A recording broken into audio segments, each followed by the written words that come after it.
विचार करा, एखाद्या संस्थेला आपण आयुष्याची चक्क 23 वर्ष देतो आणि निवृत्तीच्या वेळी वाट्याला आभार येत नाहीत, तर फक्त कटुता आणि थेट वर्णद्वेषासारखे आरोप येतात. हो, आणि हे खूप धक्कादायक आहे. भारताचे माजी क्रिकेटपटू लक्ष्मण शिवरामकृष्णन यांच्या बाबतीत नेमके हेच घडले आहे, असं आजच्या या आपल्या सखोल चर्चेच्या स्रोतांमधून दिसतंय. एक्झॅक्टली. आज आपण काही ट्रान्स्क्रिप्शन आणि ऑडिओ नोट्सच्या आधारे याच मोठ्या वादाचं, म्हणजे एका माजी खेळाडूची हताशा आणि बीसीसीआयची बदलती कार्यपद्धती याचं तटस्थपणे विश्लेषण करणार आहोत. कुणाला बरोबर व चूक ठरवणे हे आपलं ध्येय नाहीये. चला तर मग हे समजून घेऊया.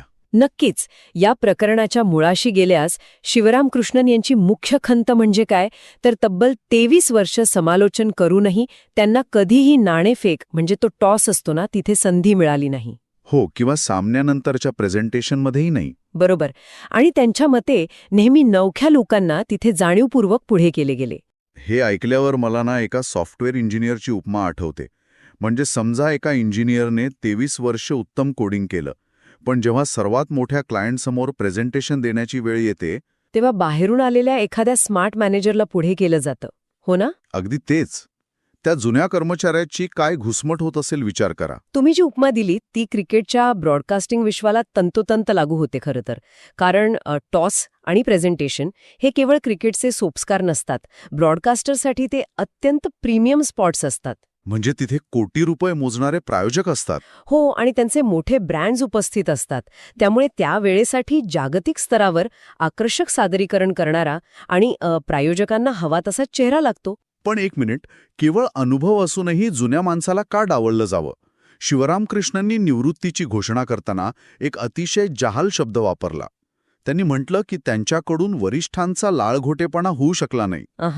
इथे मला थोडं खोदून विचारायचंय, ज्याला ते लाळघोटेपणा म्हणत आहेत ते आजच्या आधुनिक कॉर्पोरेट भाषेत निव्वळ रिलेशनशिप मॅनेजमेंट किंवा नेटवर्किंग तर नाही ना?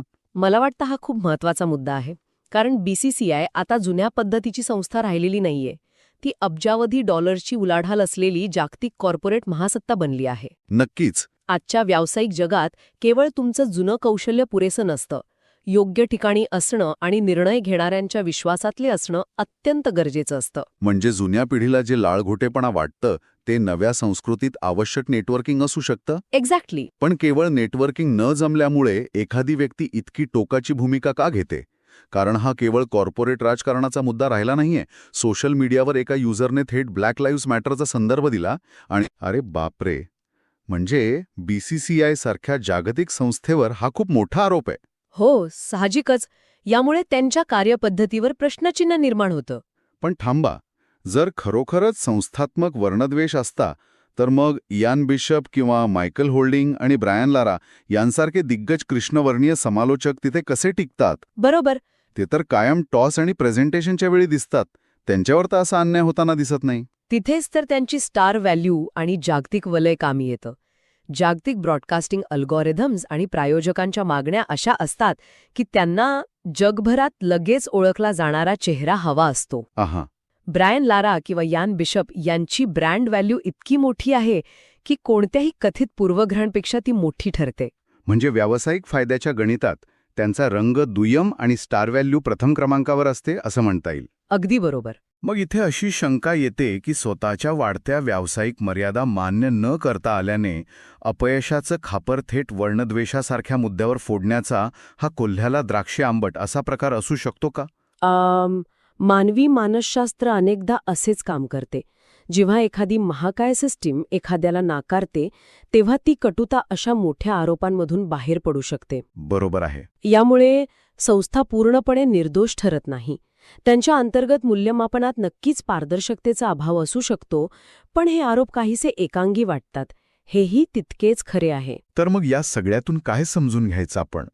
जुनी मूल्य आणि निव्वळ व्यावसायिक फायद्यावर चालणारी आधुनिक कॉर्पोरेट सिस्टीम यांच्यातील हा संघर्ष आपण सर्वजण कधी ना कधी पाहतोच. हो, आणि सत्य बहुधा या दोन्हींच्या मध्ये कुठेतरी दडलेले असते.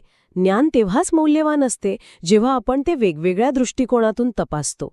एकाच बाजूने विचार करून चालत नाही. अगदी 100% खरंय. आता या सखोल चर्चेच्या शेवटी एक विचार करण्यासारखी गोष्ट आहे. कोणती? जेव्हा क्रिकेटमधील बीसीसीआय सारख्या पूर्ण मक्तेदारी असलेल्या संस्थेमध्ये एखाद्या व्यक्तीला अन्याय झाल्यासारखं वाटतं तेव्हा अशा संस्थांच्या अंतर्गत कार्यपद्धतीत बाहेरून खऱ्या अर्थाने पारदर्शकता आणि उत्तरदायित्व कसं प्रस्थापित करायचं? हा खूप गंभीर प्रश्न आहे. हो ना? कारण जेव्हा सिस्टीमच पंच आणि सिस्टीमच खेळाडू असते तेव्हा दाद नक्की कोणाकडे मागायची? विचार करण्यासारखी गोष्ट आहे.